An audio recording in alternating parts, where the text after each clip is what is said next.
은혜와 사랑하심이 사랑하는 우리 귀한 형제자매들과 늘 함께하기를 바랍니다. 오늘은 창세기 23장입니다. 23장 영원을 바라보는 믿음, 영원을 바라보는 믿음이란 제목으로 함께 말씀을 나누고자 합니다. 아브라함의 생애를 12번째 나누고 있습니다. 이제 2번밖에는 남지 않았습니다. 2번.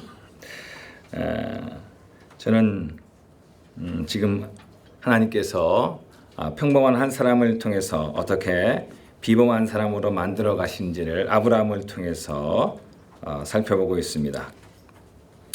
하나님을 믿으면 평범한 사람이 탁월한 사람이 됩니다.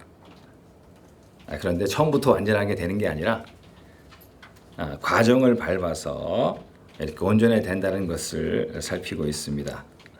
하나님께서 만들어 가시는 겁니다. 우리는 그것을 은혜라고 합니다. 우리는 아브라함을 통해서 그 은혜를 살펴보고 있습니다. 지난번 22장 설교를 통해서 아브라함이 이삭을 바친 내용을 살펴보았습니다.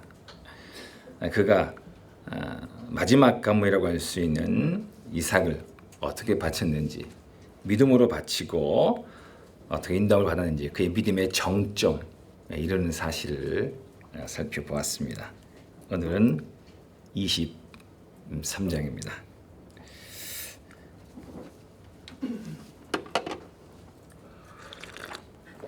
먼저 동기부여를 좀 하고 싶습니다.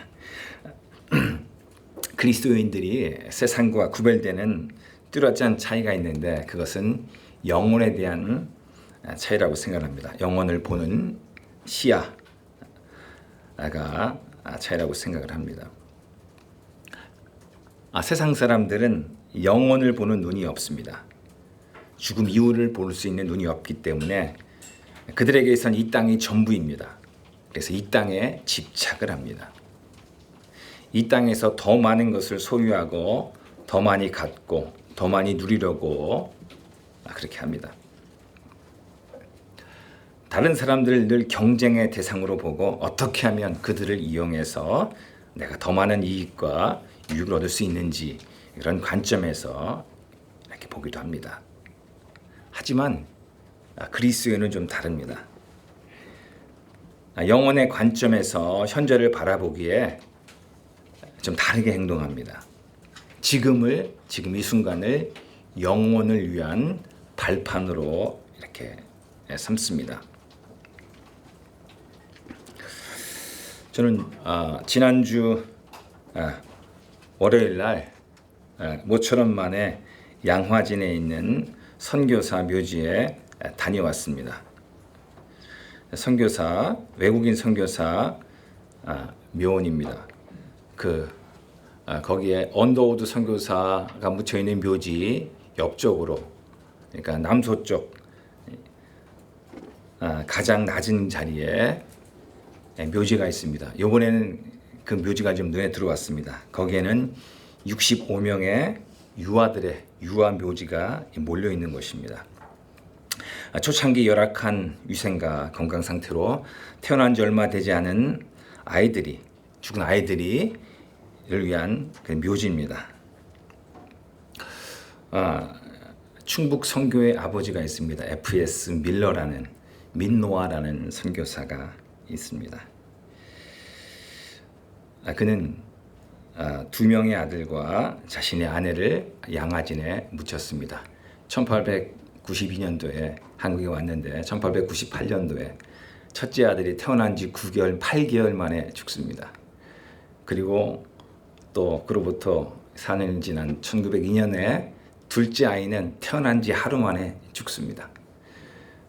그리고 그 충격을 이기지 못해서 그 아내는 다음 해에 죽습니다. 그때 그녀의 나이가 38세입니다. 젊은 나이에 죽습니다. 주변에서는 왜 조선에서 2명의 아이를 잃고 아내까지 읽으면서 왜 남아있느냐라고 얘기했지만 그러나 그는 흔들림 없이 조선에서 목숨을 끝까지 선교사역을 했습니다. 그가 1905년도에 지은 찬송가가 있습니다. 우리가 너무나 잘 알고 있는 찬송가인데요. 우리 96장입니다. 96장 찬송가를 제가 한번 읽어보도록 하겠습니다. 96장입니다. 예수님은 누구신가? 우는 자의 위로와 없는 자의 풍성이며 천한 자의 높음과 잡힌 자의 노임되고 우리 기쁨 대신에 1절입니다. 예수님은 누구신가? 약한 자의 강함과 눈먼 자의 빛이시며 병든 자의 고침과 죽은 자의 부활되고 우리 생명 대신에 2절이었습니다. 3절. 예수님은 누구신가? 추한 자의 정함과 죽을 자의 생명이며 죄인들의 중보와 멸망자의 구원되고 우리 평화 대신에. 이것이 영혼을 바라보는 그리스도인의 전형적인 모습이라고 생각됩니다. 아브라함에게서도 우리는 이런 모습을 발견할 수 있습니다. 아브라함은 이 땅을 살아갔지만 세상과는 전혀 다른 관점에서 살아간 사람입니다. 영원한 하나님 나라를 바라보고 이 땅을 살아간 사람이었습니다. 그래서 그는 모든 면에서 달랐습니다. 심지어는 죽음을 바라보는 면에서도 주변 사람들과는 달랐습니다. 하지만 아브라함도 처음부터 이런 시야를 가진 것은 아니었습니다.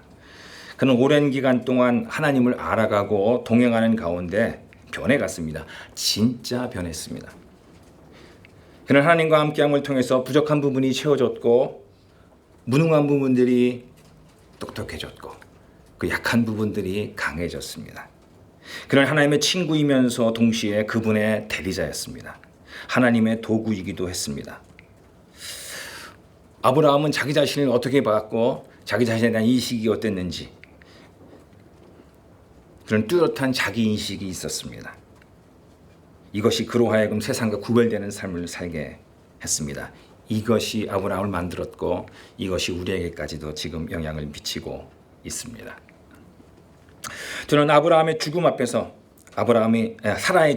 아브라함이 보여준 그 모습을 좀 살펴보기를 원합니다. 사랑하는 사람의 죽음 앞에서도 그는 슬퍼했지만 흔들리지 않고 자신에게 주어진 길을 끝까지 가는 모습. 그는 죽음을 뛰어넘는 믿음이 있었기 때문에 다음 세대를 위해서 지금 아주 지혜롭게 행동합니다. 영원이라는 관점을 갖고 지금을 살며 다음 세대를 준비합니다. 그는 이 땅을 살아가는 믿음의 사람의 전형적인 모습을 보여주었다고 생각을 합니다. 그의 믿음을 본받기를 원합니다. 그래서 23장의 말씀을 살펴보기를 원하고 우리 귀한 형제자매님들 말씀 잘 들으실 거라고 믿습니다. 초롱초롱 눈으로 쳐다보는 모습들이 참 보기 좋네요. 벌써 이렇게 말하고 싶은 마음이 이렇게 속에서 우러나는 것 같습니다. 첫 번째입니다. 영혼을 바라보는 믿음에 대해서 제가 먼저 살펴보고 싶은 것은 이것입니다. 첫 번째 소주입니다. 마지막 때가 있다는 것입니다. 누구에게나 인생의 끝이 있다는 것입니다. 마지막이 있음을 알고 준비하는 자가 지혜로운 자라는 것입니다. 첫 번째 소지입니다. 누구에게나 죽음이 찾아온다는 것입니다. 우리 1절과 2절 말씀을 또 다 같이 한 목소리로 한번 읽어보도록 하겠습니다. 큰 소리로 한번 1절과 2절 말씀을 나와 있는 대로 읽도록 하겠습니다. 읽습니다. 시작. 사라가 127세를 살았으니 이것이 곧 사라가 누린 횟수라. 사라가 가나안 땅 헤브론 곧 기럇 아르바에서 죽음에 여기까지 숫자에 좀 위에서 또 봤으면 좋겠습니다. 사라에게 죽음이 찾아왔습니다.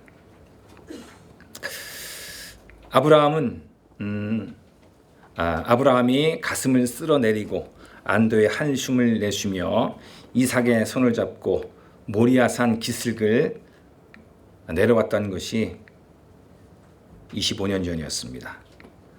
25년이라는 시간이 지금 흐른 것입니다.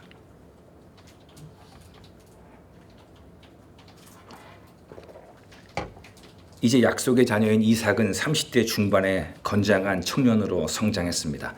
시간은 아주 천천히 흘러가고 있었습니다.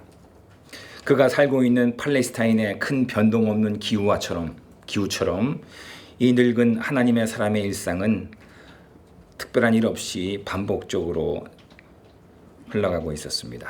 양떼와 소떼를 돌보고 또 자신과 함께 했던 노예들의 죽음을 바라보고 또 새로운 생명이 태어나고 자라고 결혼하는 모습들을 지켜보면서 자신에게 주어진 길들을 묵묵히 가고 있었습니다. 그는 하루가 다르게 성장하는 이삭의 모습을 보면서 아마 대견하고 뿌듯해했을 것입니다. 바로 그때의 비극이 찾아왔습니다. 그것은 사랑하는 아내 사라의 죽음이었습니다. 하나님께서 사라를 부르신 것입니다. 사라의 수명은 127세, 127년이었습니다. 그녀는 아브라함의 아내였고 이삭의 어머니였으며 또 열국의 어미로 아주 파란만장한 삶을 산 사람입니다. 그녀가 이제 하나님의 부르심을 받은 것입니다. 그녀는 아브라함보다 10살 아래였기 때문에 아브라함에게서는 아주 예기치 않은 충격이었을 것입니다. 하나님께서 부르시면 가야 합니다. 그가 어떤 자이든지 하나님이 부르시면 떠나가야 됩니다. 그가 부자이든 가난한 자이든 높은 신분의 사람이든 비천한 사람이든 배운 자이든 혹은 못 배운 자이든 빈부, 귀천, 고화를 막론하고 모든 인간이 피할 수 없는 운명이 죽음입니다. 사라가 그랬고 아브라함도 이제 그럴 것이고 모든 지구상에 존재하는 모든 사람의 피할 수 없는 숙명이기도 합니다. 근데 그 죽음은 언제 어디서 어떻게 될지는 아무도 모릅니다. 그래서 우리는 죽기 전에 죽음에 대해서 준비를 하고 있어야 합니다. 우리는 죽음을 피할 수 없습니다. 죽음은 신비로운 것이지만 감추어진 것은 아닙니다. 성경은 죽음에 대해서 얘기를 합니다. 성경은 죽음이 죄의 결과로 왔다고 얘기를 합니다. 그렇기 때문에 죽음의 문제를 해결하기 위해서는 죄 문제를 해결해야 된다고 얘기를 합니다. 죄 문제를 해결하지 못하면 죽음의 공포에서 벗어날 수가 없습니다. 우리 스스로는 이 본능에서 나오는 이 죽음의 두려움에서 벗어날 수가 없습니다. 오직 하나님께서 마련하신 방법으로만 이 죽음의 심연, 이 깊은 늪에서 빠져나올 수 있습니다. 우리 모두는 언젠가는 죽음이라는 관문을 통해서 영혼으로 들어갈 것입니다. 똑같은 영혼이지만 그러나 그것은 두 군데로 나뉘어 있습니다. 한 곳은 하나님께서 계시는 영원한 생명, 완전한 빛과 완전한 평안이 있는 것이고 또 한 것은 하나님이 계시지 않는 영원한 죽음, 완전한 어둠과 고통의 곳입니다. 우리는 선택을 해야 되는데 죽은 이후에는 선택이 불가능합니다. 죽기 전에 해야 합니다. 그리고 그 선택은 빠르면 빠를수록 좋습니다. 저는 사라의 죽음을 살펴봤습니다. 두 번째입니다. 죽음이 주는 슬픔입니다. 우리 2절 말씀도 한번 읽도록 하겠습니다. 2절 말씀 이 뒷부분만 또 읽도록 하겠습니다. 나와 있는 부분만 읽습니다. 시작. 아브라함이 들어가서 사라를 위하여 슬퍼하며 애통하다가 잘 읽으셨습니다. 사라의 죽음이 아브라함에게 준 충격입니다. 사라가 죽었다는 소식을 듣고 아브라함은 급히 헤브론으로 돌아옵니다. 아마 사라는 가나안 땅에 그들이 처음 정착했을 때 오래 머물렀던 헤브론에서 눈을 감은 것 같습니다. 이때 아브라함은 새로운 근거지였던 브엘세바에서 이렇게 시간을 보냈던 것 같습니다. 그는 그곳에서 자신에게 주어진 일들을 묵묵히 하고 있었고 하나님을 알아가고 그분과의 교제하는 일에 또 전심을 기울이고 있었습니다. 브엘세바는 평지이지만 헤브론, 기럇 아르바는 산지입니다. 아마 사라는 죽음을 앞에 두고 이 브엘세바에서 헤브론 땅으로 돌아와서 휴양을 하면서 죽음을 이렇게 준비하지 않았나, 과거를 정리하면서 준비하면서 죽음을 맞이한 것 같습니다. 저는 아브라함이 흘린 눈물에 대해서 좀 살펴보기를 원합니다. 아브라함이 눈물을 흘립니다. 애통했다고 했는데 눈물을 흘렸다는 말입니다. 근데 성경 어느 곳에 찾아봐도 아브라함이 눈물을 흘렸다는 기록은 없습니다. 이전에 고향을 떠나올 때도 아브라함은 울지 않았습니다. 바로와 아비멜렉의 그 위협 앞에서도 그는 결단코 울지 않았습니다. 그는 또 초기에 조카 룻과 헤어질 때도, 그리고 그가 그돌라오멜 연합군에게 포로로 끌려갔다는 소식을 들었을 때도 울지 않았습니다. 롯이 불성실한 태도를 보이고 그에게 등을 돌리고 동굴 속에 숨어 있을 때도 아브라함은 결코 울지를 않았습니다. 이삭을 바치러 모리아 산으로 가는 도중에도 울지 않았습니다. 아마 그때는 속으로 울었을 것 같습니다. 하지만 사랑하는 아내 사라의 죽음 앞에서 그는 슬픔을 이기지 못하고 아주 속절없이 눈물을 하염없이 흘립니다. 사라와는 100년 정도의 100년 정도의 넘는 세월 동안 함께했습니다. 희로애락을 같이 했습니다. 그녀는 그에게 있어서는 아내이면서 동시에 친구였습니다. 때로는 그를 곤란에 처하기도 했지만 그녀는 그에게 있어서는 둘도 없는 동반자였으며 위로자였으며 지원군이었습니다. 누구도 의지할 데 없는 그에게 있어서 그녀는 그에게 큰 힘과 즐거움이 되었을 것입니다. 그런 그가 그의 곁을 떠나는 것입니다. 그녀의 죽음 앞에서 그녀와 함께했던 여러 기억들이 떠올랐을 것입니다. 이런 추억들이 늙은 족장에게 주체할 수 없는 눈물을 흘리게 했습니다. 바로와 아비멜렉 앞에서 제대로 그녀를 지켜주지 못했던 그 미안함, 그리고 그녀가 정말 어려워했을 때 그녀를 제대로 이해해주지 못하고 원칙적으로만 행동했던 그 이기적인 태도들이 기억나서 그를 고통스럽게 했을 것입니다. 죽음은 우리에게 말할 수 없는 고통을 줍니다. 특별히 사랑하는 가까운 이들의 이별은 우리를 아주 슬프게 만듭니다. 어떤 사람들은 이렇게 얘기를 합니다. 죽어서 천국 갔는데 왜 그렇게 슬퍼하느냐라고 말하기도 합니다. 하지만 실제로는 고통이 있습니다. 이 땅에서 다시 볼 수 없다는 단절감, 또 다시 만날 수 없다는 말로 표현할 수 없는 상실감과 또 절망감을 느끼고 슬퍼합니다. 예수님께서도 눈물을 흘리셨습니다. 나사렛의 죽음 앞에서도 예수님 눈물을 흘리셨고 예루살렘의 멸망을 앞에 바라보고 눈물을 흘리셨습니다. 그리고 하나님 앞에서 기도하실 때 눈물을 흘리셨습니다.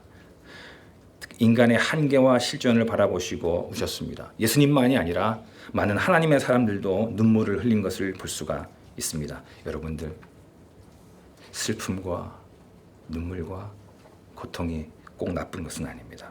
왜냐하면 이런 것들은 죽음의 증상들이기 때문에 그렇습니다.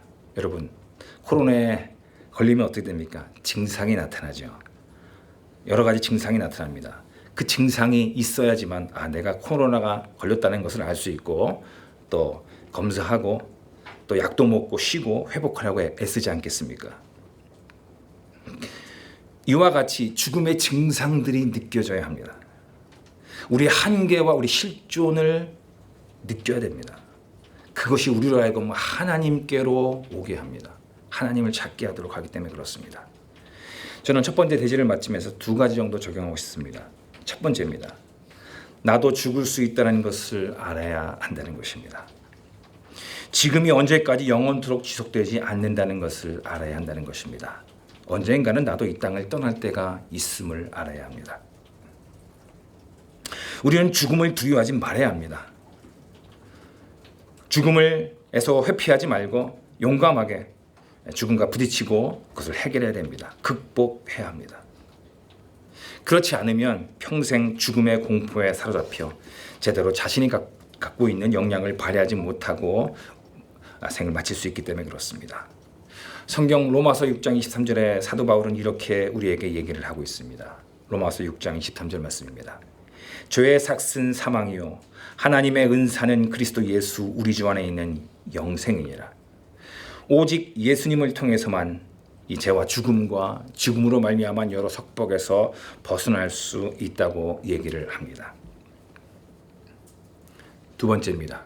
그렇게 하기 위해서 나의 죄를 해결해야 된다는 것입니다. 내 죄 문제를 해결해야 한다는 것입니다. 우리는 죽음이 주는 슬픔과 고통과 눈물에서 머물고만 있어서는 안 됩니다. 죽음을 나의 한계를 뛰어넘는 기회, 그 여러 가지 그 고통을 죽음의 그 한계를 뛰어넘는 기회로 삼아야 한다는 것입니다. 그럼 어떻게 하면 좋겠습니까? 그것은 이 죽음이 죄로부터 왔기 때문에 죄에 대한 인식이 필요합니다. 하나님께서는 여러 가지 것들을 통해서 내가 죄인이라는 사실을 보여주십니다.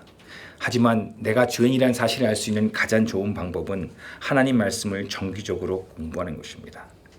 특별히 나를 도와주시는 사람과 함께 꾸준하게 하나님 말씀을 알아가는 것을 계속해 나가는 것입니다.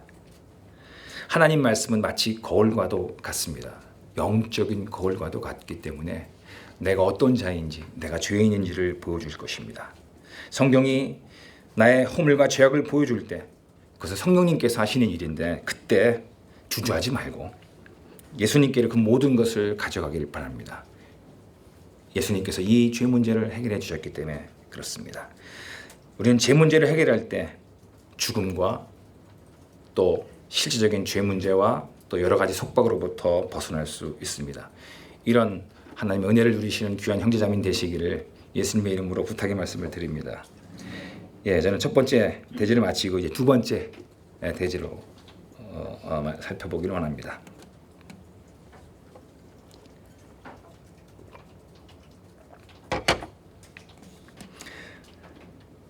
저는 마지막 때가 있음을 알아야 된다는 것을 살펴보았습니다. 두 번째입니다. 지금을 잘 살아야 한다는 것입니다. 영혼을 바라보지만 지금도 중요하다는 것입니다. 현실 감각을 갖고 지금 해야 할 것을 잘 감당해야 한다는 것입니다. 첫 번째입니다. 지금을 나그네로 지낸다는 것입니다. 우리 4절 말씀을 또 한번 읽어보도록 하겠습니다. 다 같이 천천히 우리 4절 말씀을 한번 읽어보도록 하겠습니다. 읽습니다. 시작. 나는 당신들 중에 나그네요 거류하는 자이니 당신들 중에서 내게 매장할 소유주를 주어 내가 나의 죽은 자를 내 앞에서 내어다가 장사하게 하시오. 잘 읽으셨습니다. 아브라함은 이 땅을 나그네로 살아간다는 것입니다.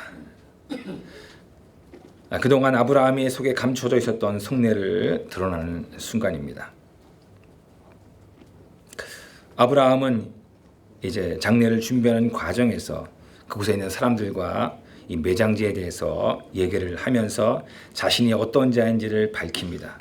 그가 평생 어떤 마음으로 살아왔는지를 우리는 살펴볼 수 있습니다. 그는 자신을 나그네요 거류하는 자로 생각하고 있습니다.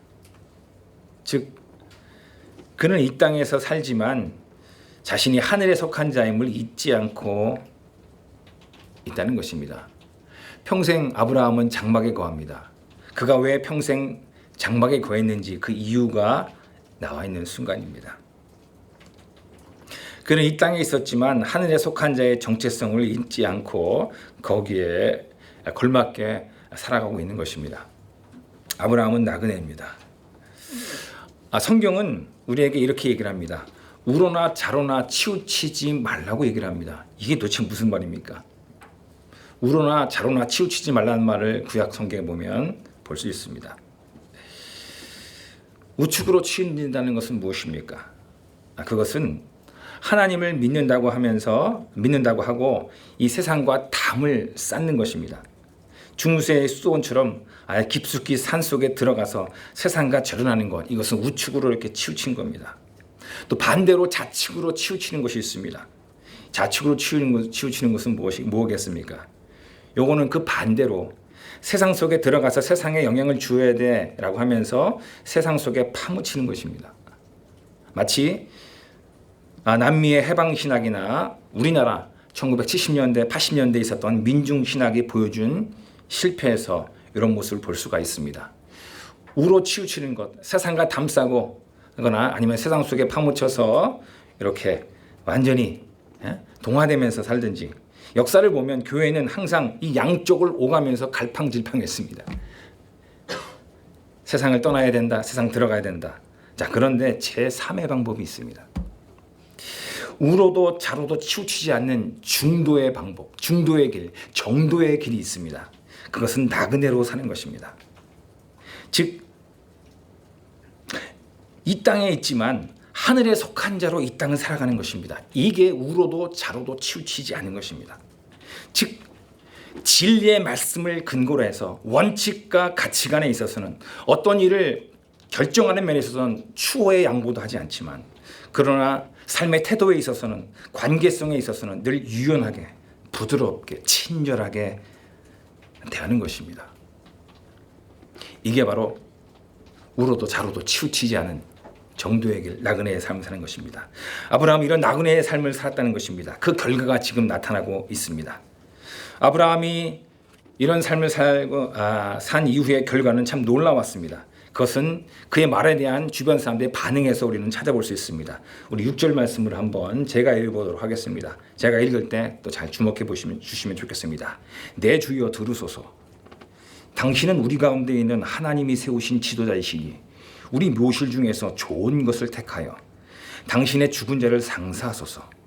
우리 중에서 자기 묘실에 당신의 죽은 자 장사함을 금할 자가 없으리이다.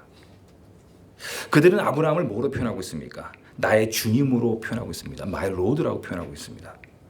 또 그들은 이 아브라함을 하나님께서 세우신 지도자로 여기고 있습니다. 이게 진심의 그들이 아브라함을 대한 태도입니다. 그들은 잊을 수 없는 사건이 있었습니다. 그것은 이제는 전설이 되어버렸던 그돌라오멜, 그 가나안 일대를 초토화시켰던 그 그돌라오멜의 연합군들을 박살냈던 그 아브라함의 무용담을 결코 잊을 수 없었습니다. 그의 용맹스러움과 그의 지도력을 그들은 잊지 않고 오랜 시간이 지난 지금에까지도 기억하고 있었습니다. 그들은 분명히 확신하고 있었던 것이 있습니다. 그것은 아브라함의 뒤에 하나님께서 계시고 있다는 사실, 하나님이 그를 돕고 있다는 사실을 알고 두려워하고 있었습니다. 하지만 그 두려움은 존경에서 우러나는 두려움입니다. 이런 두려움으로 이 아브라함을 대하고 있었습니다. 그래서 그들은 진심으로 아브라함에게 마음껏 자신들의 묘실을 사용하라고 얘기를 하는 것입니다. 이것이 그동안 아브라함이 나그네로 살았던 삶의 결과라고 생각을 합니다. 우리가 예수 그리스도를 믿었다면 결코 잊어서는 안 될 두 가지 정체성이 있다고 생각을 합니다. 첫 번째는 뭐냐면 우리가 하나님의 사랑받는 자녀라는 것입니다. 하나님의 전폭적인 지원과 돌봄을 받는 존재라는 것이 우리가 잊어서는 안 될 첫 번째 정체성입니다. 또 하나는 이 땅을 살아갈 때 나그네로서 살아가는 것입니다. 아브라함이 그렇게 영향력을 깊이 주변에 줄 수 있었던 것은 바로 그가 나그네로서 나그네의 마음을 가지고 나그네 의식을 가지고 살았기 때문에 그렇습니다. 우리는 이 세상에서 잠시 지나가는 손님과도 같습니다. 우리에게는 돌아갈 본향이 있습니다. 우리는 마치 미국을 떠나 이곳에 와 있는 미국 대사와도 같습니다. 미국 대사, 그들은 미국 사람입니다. 미국 시민권을 가진 사람입니다. 그들은 자국의 이익을 위하여 뛰는 사람입니다. 그렇죠? 자국의 외교와 미국의 안보와 안전을 위해서 또 이익을 위해서 열심히 뜁니다. 그 과정에서 그들은 필요한 모든 것을 본국에서 지원받습니다. 천조국이지 않습니까? 군비만 천조라고 해서 천조국입니다. 천조국 미국의 막강한 그런 지원을 받습니다. 우리가 그렇다는 것입니다. 우리가 하나님 나라의 대사라는 것입니다. 이게 바로 나그네 의식입니다. 그래서 만약 필요하다면 하늘나라에 SOS를 주십시오. 지원이 필요하다면 지원을 요청하십시오. 자원이 필요하다면 자원을 요청하십시오. 그 자원을 요청하는 방법을 알아야 됩니다. 이것이 나그네로서 이 땅을 살아갈 수 있는, 그리고 이 땅을 나그네로서 살아가야 되는, 그리고 결과를 얻을 수 있는 비결이라는 것입니다. 두 번째입니다. 지금을 겸손한 태도로 지내야 된다는 것입니다. 우리 7절 말씀입니다. 우리 7절 말씀은 짧으니까 우리 또 한번 다 같이 읽어보도록 하겠습니다. 있습니다. 시작. 아브라함이 일어나 그 땅 주인 헷 족속을 향하여 몸을 굽히고. 아브라함이 보여준 겸손입니다. 그가 그 주변 사람들에게 보여준 겸손함입니다. 그는 그들에게 허리를 숙이고 있습니다. 이때 그의 나이가 몇 살입니까? 사라보다 10살 더 많으니까 137세 아니겠습니까?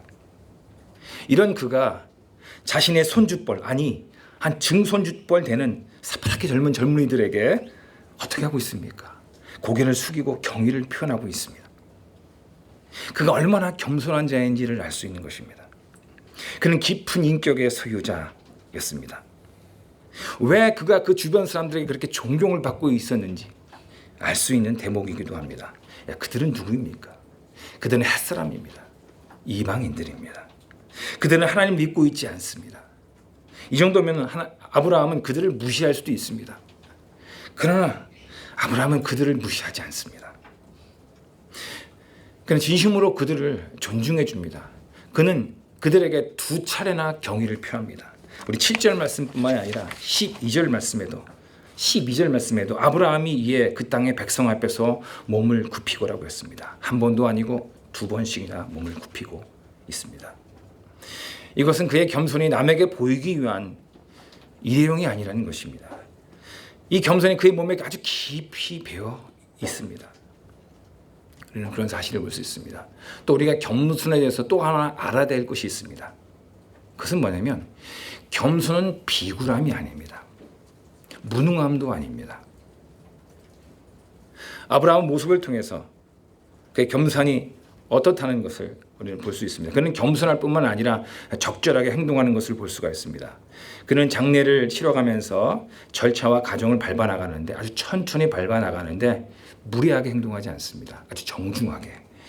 그리고 또 상식적이고 이치에 벗어나지 않게 이치에 합당하게 일들을 처리해 나가는 것을 볼 수가 있습니다. 다시 한번 그가 그들에게 한 말인 8절 말씀을 살펴보기로 합니다. 8절입니다. 제가 한번 또 읽도록 하겠습니다. 나로 나의 죽은 자를 내 앞에서 내어다가 장세하게 하는 일이 당신들의 뜻일진데 내 말을 듣고 나를 위하여 라고 얘기를 합니다. 상대방 중심적으로 말해 나가는 것들을 볼 수가 있습니다. 이것은 그의 몸에 깊이 배어 있는 것 같습니다.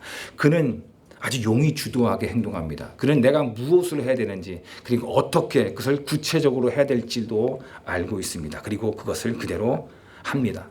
그는 사전에 사라를 매장해야 될 그 매장지가 어느 곳으로 매장지로 정해야 될지 그리고 그 매장지가 누구의 소유인지 심지어는 그 소유자의 아버지가 누구인지까지도 알고 있습니다. 가족관계뿐만 아니라 신상까지도 파악하고 있는 것입니다. 8절 뒷부분입니다. 내 말을 듣고 나를 위하여 소할의 아들 에브론에게 구하여 라고 얘기를 합니다. 보십시오. 여러분 옆에 있는 분 한번 보십시오. 옆에 있는 분. 참 형제자매. 이름을 알고 있죠? 자, 그 형제자매의 아버지의 이름을 알고 있는 분이 있습니다. 네, 목사님 딸들이라든지 목사 아들들은 아시죠? 김선희 양 모르면 큰일 나죠, 그죠? 네, 보십시오. 아버지 이름은 잘 모릅니다. 그런데 아브라함은 이 에브론의 아버지가 소할이라는 것까지도 알고 있습니다. 그가 얼마나 용의주도한 사람인지 알 수 있는 것입니다. 여러분들, 겸손이 무능함이 아닙니다. 비굴함도 아닙니다. 겸손할 때 다르게 행동합니다. 성경은 겸손함이 모든 그리스도인의 성품의 토양이 된다고 얘기를 합니다. 그 겸손이란 토양 위에 그리스도인의 그 성품들이 자라오른다는 것입니다. 여러분, 밭이 있어야 곡식을 심을 수 있지 않겠습니까? 이 겸손이 그리스도인들에게서는 밭과 같다는 것입니다. 혹시 우리는 우리보다 뛰어난 자들에게 겸손할 수는 있습니다. 하지만 우리보다 못하거나 아니면 믿지 않는다든지 연약한 자들에게 겸손하기는 어렵습니다. 하지만 예수님께서는 그렇게 하셨습니다. 예수님께서는 자신의 제자들의 발을 씻겨주셨습니다. 윗사람이 아랫사람이 윗사람의 발 씻겨주는 것은 뭐 자연스러운 거 아니겠습니까? 그런데 윗사람이 아랫사람들의 발을 씻어주는 것은 쉽지 않습니다. 예수님께서 그렇게 하셨습니다. 겸손입니다. 도대체 우리는 어떻게 이렇게 겸손할 수 있겠습니까? 겸손은 하나님 앞에 겸손할 때 사람 앞에서도 겸손할 수 있습니다. 사람 앞에 겸손은 그 이전에 먼저 하나님께 깊은 굴복, 하나님께 겸손해야지만 될 수 있는 것입니다. 아브라함은 자신의 약점과 실수가 드러났을 때, 그리고 하나님께서 그것을 어떻게 다루심으로 극복했을 때마다 배웠습니다. 아브라함은 애굽의 왕 바로 앞에서, 그랄 왕 아비멜렉 앞에서 아내를 누이로 속였고, 또 사라가 하갈을 내줄 때에 그는 소극적으로 행동했고, 그로 인하여 비극적인 결과를 경험한 것을 봅니다. 그는 자신의 연약함이 드러날 때마다 그때 여지없이 하나님의 도우심을 나타났고, 그 도우심으로 극복했습니다. 그는 그럴 때마다 자신을 돌아봤고 자신을 낮추었습니다. 그는 진심으로 하나님께 굴복한 것입니다. 우리의 연약함이 드러날 때 낙심하지 말고, 우리의 죄성이 드러날 때 분을 내지 말고 오히려 자신을 낮추는 기회로 삼기를 바랍니다. 이제 적용을 하도록 하겠습니다. 첫 번째입니다. 우리는 이 땅에서 나그네라는 것입니다. 그리스도를 믿는다면 그는 하늘에 속한 자입니다. 근데 문제는 뭐냐면 당장의 하늘로 갈 수 있는 것이 아니라는 것입니다. 하나님께서 부르실 때까지 이 땅에서 살아가야 됩니다. 우축이나 우노나 자로나 치우치지 않은 정도가 있습니다. 하나님의 아들로 살아가는 것입니다. 또 어떻게 살아야 됩니까? 베드로전서 2장 11절 말씀입니다. 우리 베드로전서 2장 11절 말씀, 베드로가 우리에게 들려주시는 음성을 또 듣기를 원합니다. 베드로전서 2장 11절 말씀입니다. 제가 한번 읽도록 하겠습니다. 사랑하는 자들아, 거류민과 나그네 같은 너희를 권하노니 영혼을 거슬러 싸우는 육체의 정욕을 제어하라. 나그네로 이 땅을 살아가는 것입니다. 영혼을 거슬러 싸우는 육체의 욕망과 그리고 육체의 그 욕심을 다스리라는 것입니다.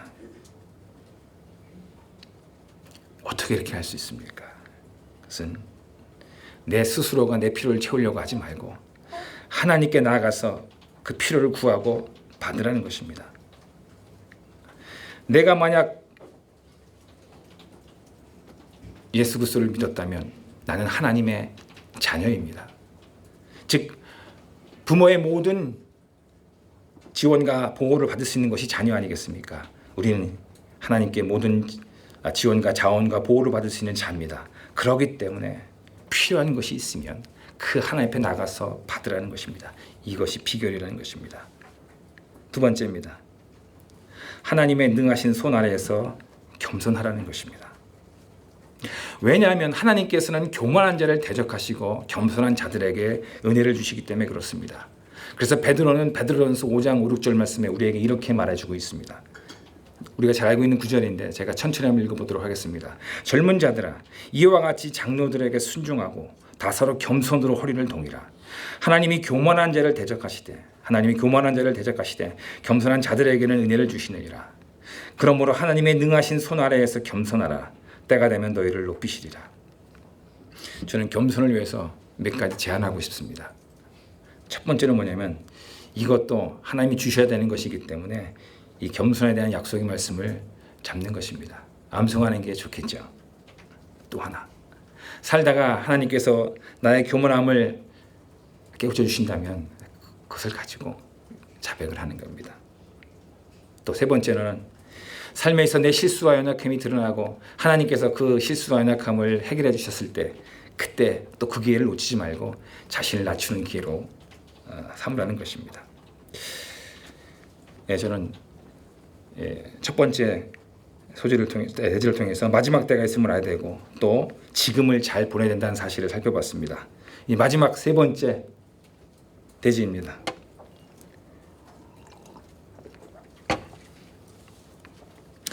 다음 세대를 준비해야 된다는 것입니다. 아브라함은 다음을 준비합니다. 아브라함은 다음 세대를 위한 기초를 놓는데 아끼지 않는다는 것입니다. 첫 번째 소재입니다. 다음 세대를 위해 대가 지불을 해야 한다는 것입니다. 우리 9절 말씀을 또 한번 읽어보도록 하겠습니다. 우리 9절 말씀을 다 같이 읽도록 하겠습니다. 9절 말씀입니다. 읽습니다. 시작. 그가 그의 반머리에 있는 그의 막벨라 굴을 내게 주도록 하되 충분한 대가를 받고 그 굴을 내게 주어 당신들 중에서 매장할 소유지가 되게 하기를 원하노라 하며. 여기서 우리가 살펴봐야 할 것이 있습니다. 그것은 뭐냐면 아브라함은 사라를 고향에 묻지 않는다는 것입니다. 보통 사람들이 죽으면 어떻습니까?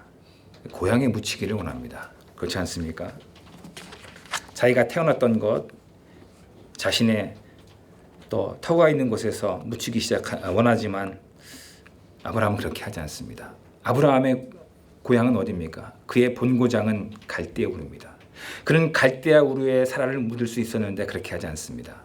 혹은 그의 친척들이 있었던 하란에 사라를 묻지도 않습니다.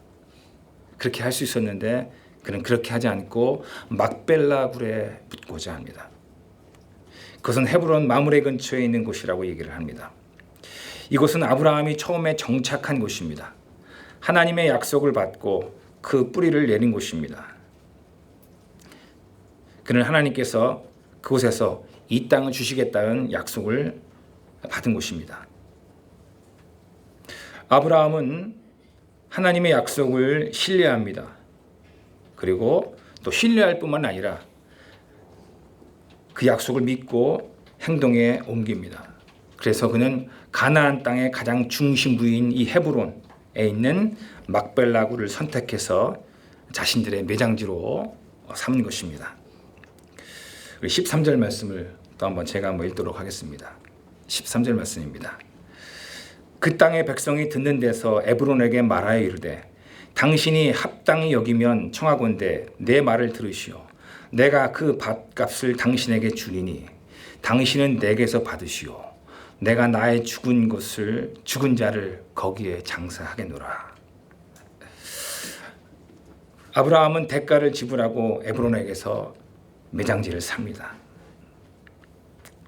그때 그 땅 주인 에브론은 처음에 아브라함의 이런 제의를 거절하고 팔지 않고 그냥 공짜로 가져가라고 얘기를 합니다. 그때 아브라함은 옳다, 잘됐다 라고 하지 않고 거절하고 대신에 많은 사람들이 보는 앞에서 공식적으로 돈을 지불해서 그 땅을 사고자 합니다.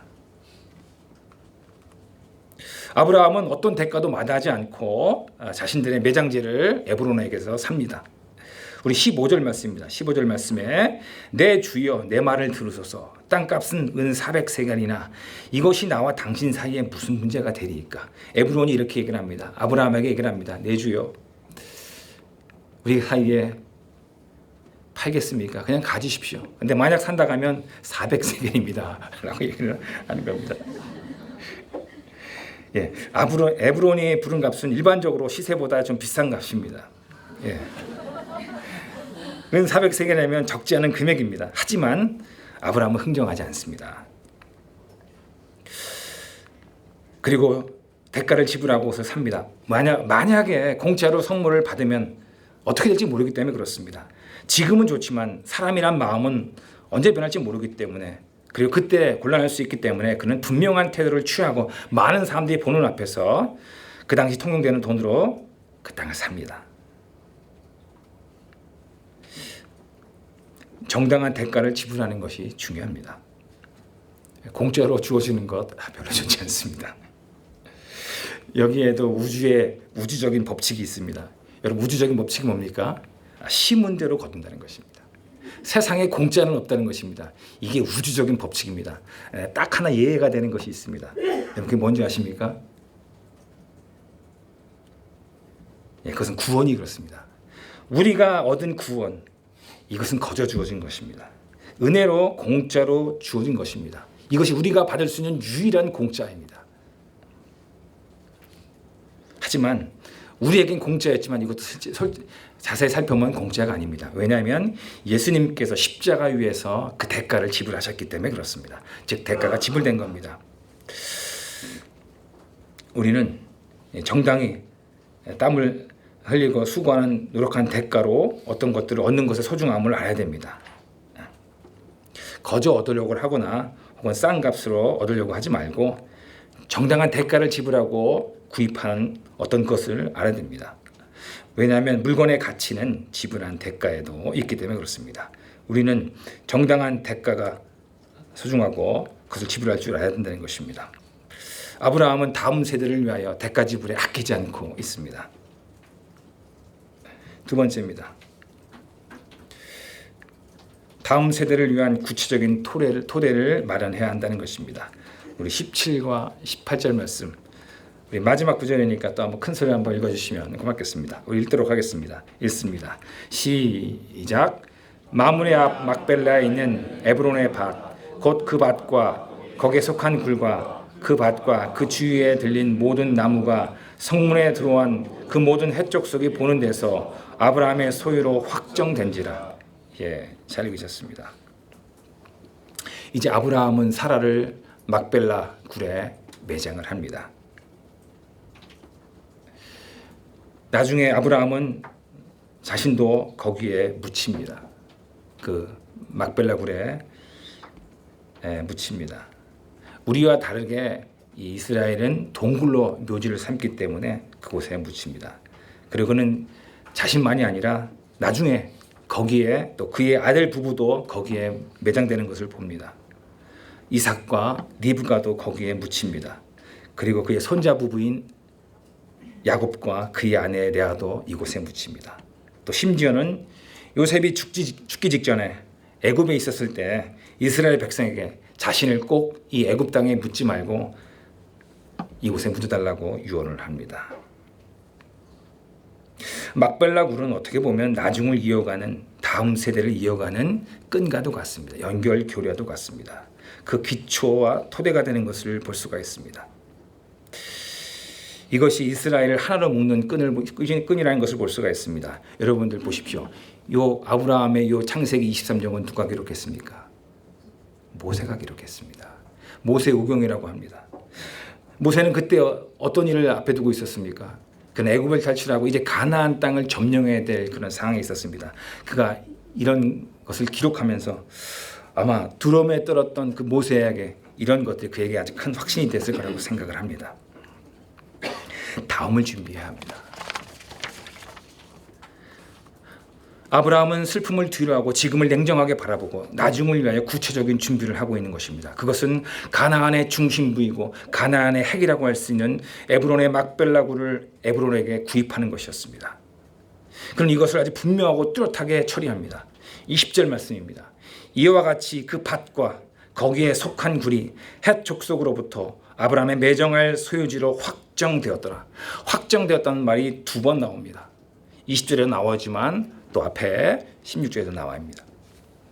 헷 족속으로부터 그 땅을 얻습니다. 그리고 많은 사람 앞에서 이것을 분명하게 합니다.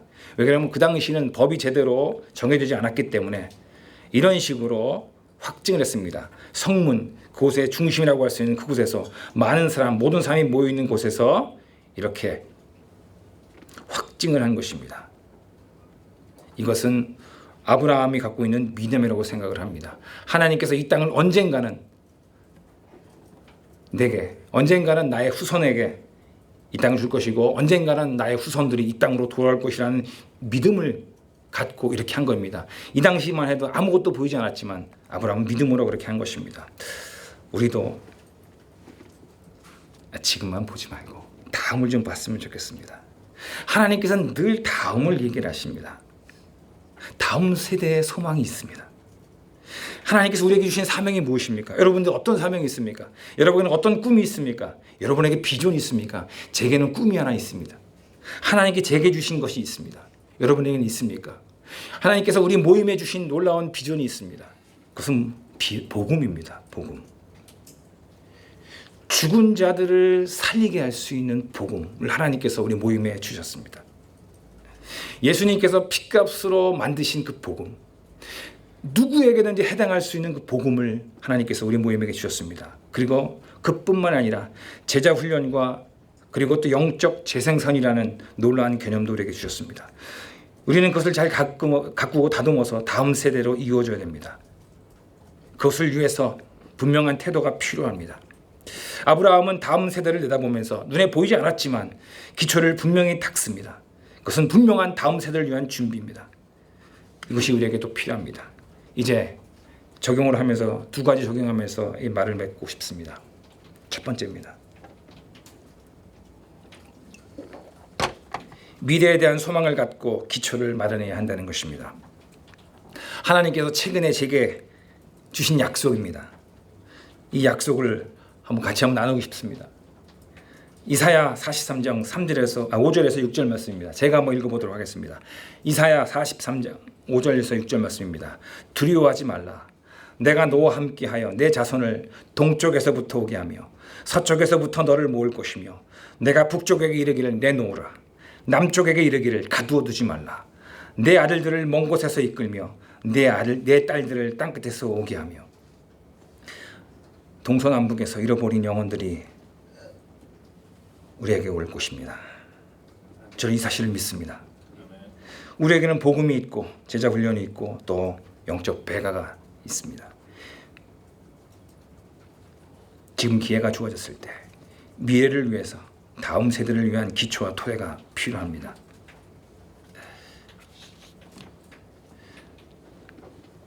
우리는 실질적인 것뿐만 아니라 영적인 것, 눈에 보이는 것뿐만 아니라 보이지 않는 것에 토대를 쌓고 준비해야 됩니다. 그러기 위해서는 대가지불이 필요합니다. 두 번째입니다. 대가지불을 아끼지 말아야 한다는 것입니다. 아침에 심고 저녁에 거두는 법은 없습니다.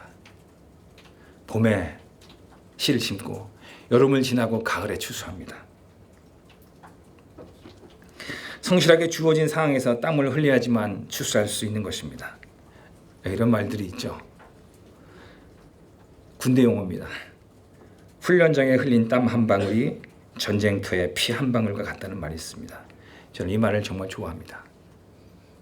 배울 수 있는 기회가 주어졌을 때 잘 배우려는 것입니다.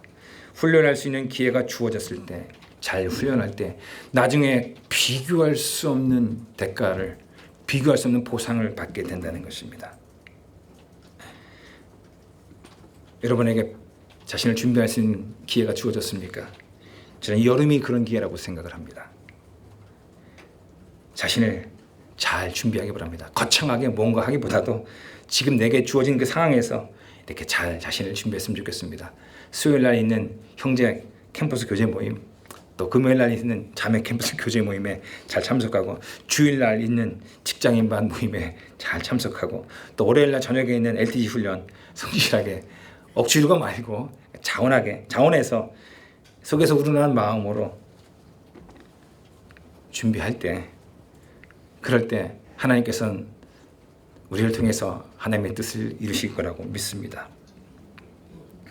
억지로 하지 마시고 자원하는 마음으로 이 여름을 뜨겁지만 안 뜨겁게, 뜨거움을 더 뛰어넘는 그 마음으로 보내시기를 바랍니다. 이제 말을 맺도록 하겠습니다. 결론 및 정리입니다. 첫 번째, 마지막 때가 있다는 것을 알아야 한다는 것입니다. 언젠가는 죽을 때가 있습니다. 죽음이 끝이 아닙니다. 죽음을 통해 느끼는 그 슬픔과 고통을 통해서 죽음에 대해서 준비하는 동기부여로 삼으라는 것입니다. 지금을 잘 보내야 됩니다. 지금 내가 이 땅을 살아가는 자로서 나그네란 사실을 알고 이 땅을 살아가되, 이 땅에서 지혜롭게 살아가되 겸손하게 이 땅을 살아가야 됩니다. 그리고 영혼을 위해서 우리는 사다리를, 다음 세대를 위한 그 사다리로서 다음 세대를 준비해야 됩니다. 이를 위해서 대가지불을 아끼지 말아야 된다는 것입니다. 다음 세대를 위한 올바른 토대를 마련해야 됩니다. 자신을 준비해야 됩니다. 우리 이 자리에 계신 우리 귀한 형제자매님들은 이 하나님 주신 은혜 가운데서 하나님을 기쁘시게 하고 그리고 하나님의 뜻을 이루시는 귀한 형제자매 되시기를 예수님의 이름으로 부탁의 말씀을 드립니다. 다 같이 한번 기도하시도록 하겠습니다.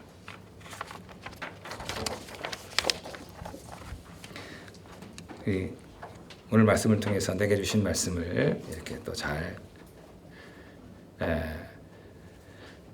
돌아보고 또 하나님의 뜻을 이루는 그런 삶을 살 수 있도록 잠깐 기도하는 시간을 갖도록 하겠습니다. 다 같이 기도하시겠습니다.